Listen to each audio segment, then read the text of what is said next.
Season 3 of Modern Warfare 2 might be the best update we see from Modern Warfare 2 all year long, and it has a ridiculous amount of content coming in season and a lot of changes that fans were asking for.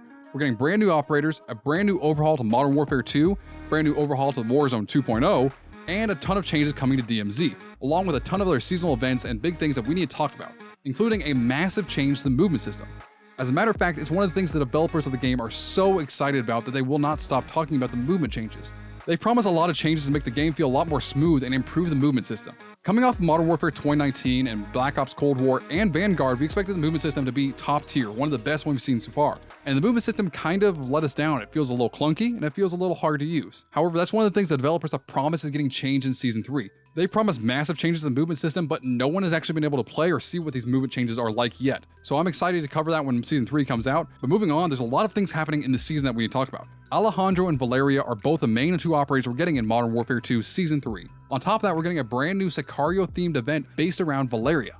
One of the things that we see in the kind of intro trailer clip is we actually see Valeria breaking out of prison and stabbing a dude in the neck with a piece of glass. Kind of absurd, kind of ridiculous, but it's awesome because she's a badass. But the seasonal event is going to be based around you hunting down other players and getting certain tags and tokens and picking them up in the season. You'll be able to spend these tokens in the event tab of Modern Warfare 2 Season 3, and this event tab is going to be ridiculous. It has a massive Sicario theme, and there's a lot of exclusive cosmetics and exclusive weapon blueprints that are going to be in this season that we're not expecting. On top of that, we know that there's going to be at least 2 more operators coming in season, if not 3. So I'm highly excited to see what everyone's being introduced. And on top of all of this, there's a ton of weapons coming in the season that we need to talk about. First off, the most important weapon coming in the season is the FJX Imperium. The FJX Imperium is really just the intervention from the original Modern Warfare 2. This gun is going to have ridiculously fast aim down sights, and on top of that, it's chambered in 408. And from what we've seen so far, the damage of the gun is going to be competing with some of the higher tier weapons we've seen in the sniper rifle class. This weapon is undoubtedly going to be a go-to for a lot of people, especially for people like me who remember how good the intervention was in the original Modern Warfare 2.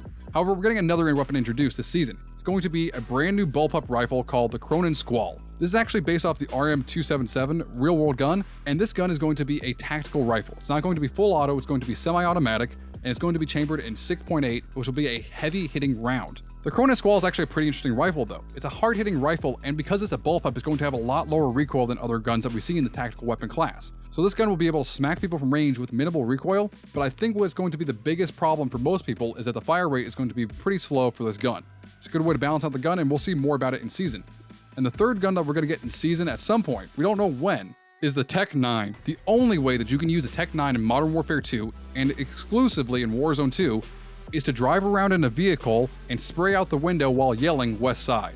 If you're using this gun in any other way, then you're using it wrong. The Tech 9 will be coming later in season, and there's a rumor that we're going to get at least 2 more guns in game, with a substantiated rumor that we're going to get at least 1 more, so 4 weapons total this season, if not 5. There's also been a massive overhaul to the Battle Pass. So the Battle Pass, as we currently know it, has 2 options. You can buy the regular Battle Pass for 1,100 COD points, or you can buy the Battle Pass with 20 tier skips for 2,000 COD points. Well, Call of Duty is making a change to the way the Battle Pass works. You'll still have the $1,100 COD point option for the Battle Pass. You got a standard Battle Pass, you'll be able to unlock everything. However, the 20 tier skip Battle Pass will now be called Black Cell, and it's going to actually unlock a lot more stuff than we originally expected. It's going to have a higher price tag of around $30, but it's going to unlock you a ton of more cosmetics and a ton of more stuff in game. First off, you're going to get 20 tier skips regardless of what happens. You're also going to get a brand new Black Cell operator, and this operator is kind of interesting because we don't know his name, we don't know his face, we don't know what he looks like, but he has a mask and is completely covered head to toe, and we actually see 0% of his skin. And on top of that, you'll get a brand new Pro-tuned weapon in the Black Cell segment of the Battle Pass. Black Cell Battle Pass is going to give you the 2 adjacent territories next to your Black Cell Battle Pass starting point. And one of the more interesting things about the Black Cell Battle Pass is that for every single time you unlock an operator skin, there's going to be a second variant of that skin that you unlock for free just because you have the Black Cell Battle Pass. Now, we don't know what these skins are going to look like. We don't know if they're all going to have some big theme that going along with it. But if it is unlocking different skins from the campaign or different character skins that are just in general pretty cool, it might be worth spending the money on. But let's move on to Warzone 2. Warzone 2 is going to get a ridiculous amount of changes, and starting off at the beginning of the season, we're getting Resurgence in Al Mazrah. Currently, we only have Resurgence on Ashika Island, but the Resurgence in Al Mazrah will be a great way to get a lot of bonus points and a lot of fast XP so you can level up pretty quickly. We're also getting a brand new cap for the season for a maximum level, so I highly recommend that you do this if you want to get leveled up pretty fast. Along with that, we're getting a ton of other things being added to the season that we weren't expecting. First off, we're getting redeployed drones in Al Mazrah, which was kinda needed. Al Mazrah is a little bit bigger than Verdansk was, and the points of interest in Al Mazrah are a little bit more spread out than Verdansk was. So this will be a great opportunity to kind of fly to the next point of interest and make sure you can stay in the ring before the gas gets to you. But that's not the only major change being added to Al Mazrah. In Al Mazrah, we're going to have a lot of UAV towers spread out all around the map. It gives you a close little UAV tower, and I highly recommend if you have the opportunity to capture one, go ahead and do it because you'll know when enemies are pushing you, or if you're trying to find somebody, it's a little bit better opportunity because you can find out exactly where they're at as long as they're in that ring. Warzone 2.0 is also introducing a tempered plate carrier. The tempered plate carrier is going to be based off the tempered perk from Warzone Caldera, and it basically works like this. Instead of having 3 plates for 150 hit points, you'll have 2 plates for 150 hit points. It basically means you can save armor plates for when you need them and still have the same amount of armor on your body as long as you fill up those 2 plates. But that's not the only thing being pulled from Warzone Caldera. Warzone Caldera also had a PDS, a personal defense system, which allowed you to create a small pocket of air around you when the gas was closing in. Usually this was used to pick up teammates who were stuck in the gas because it defended you for a couple seconds from the gas, allowed you to get your teammate up, get them healed back up, and then sprint back to the ring. I'm happy it's being added to Warzone 2. It was something that we were asking for, and it's something that's pretty easy to add into the game. And kind of one more interesting thing that's going to be added is you're going to get a Gulag entry kit. This basically means you'll get a second chance at the Gulag as long as you pick up this kit. So if you go to the Gulag, win your fight, and then you get killed again, but you had a Gulag entry kit, you'll be able to go to the Gulag a second time and battle for a second chance to come back to Warzone 2. It's something that's pretty cool and keeps the game going pretty fast paced, so I'm happy it's being added. And the last but not least is that Warzone 2.0 is going to have a ranked mode being introduced sometime later in the season. However, it will take place after the World Series of Warzone, so if you want to see how good you are at Warzone, I recommend going and signing up for the World Series of Warzone. There's a massive prize of roughly $1.2 million total, so you've got a chance to win some money and also see how good you are at Call of Duty.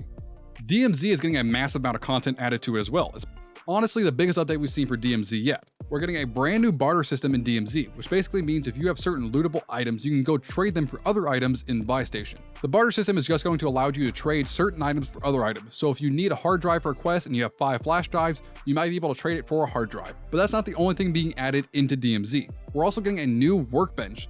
The workbench will allow you to completely customize your weapon in DMZ with whatever attachments you want, but you'll have to pay a cash fee to change each attachment. So you can remove attachments or add attachments or do whatever you want, but you'll have to pay a fee to do so. This is something I'd like to see introduced on the back-end side where you're not actually in DMZ, but you can completely customize your weapons before you go into DMZ. It'd be a nice little change, but moving on, there's also going to be a brand new feature of 3 new active duty slots. The new active duty slots are going to be 3 individual characters that you can completely design. You can equip whatever weapons, whatever backpacks, self-revives, so on and so forth that you want to those specific carriers, and if you lose one of those characters, you already have 2 more characters ready to go. This was designed to help alleviate the problem of not having weapons when you go into DMZ and trying to complete missions. You'll have 3 characters, all who have weapons, and if you die with all 3 characters, you'll still get your base insured weapons regardless. It's a brand new change that was pretty exciting that's being added. However, DMZ has also got another major change that we weren't really expecting. We're getting 2 brand new bosses in season. The first boss we have absolutely no knowledge of. We have no idea who he is, what he is, anything about him.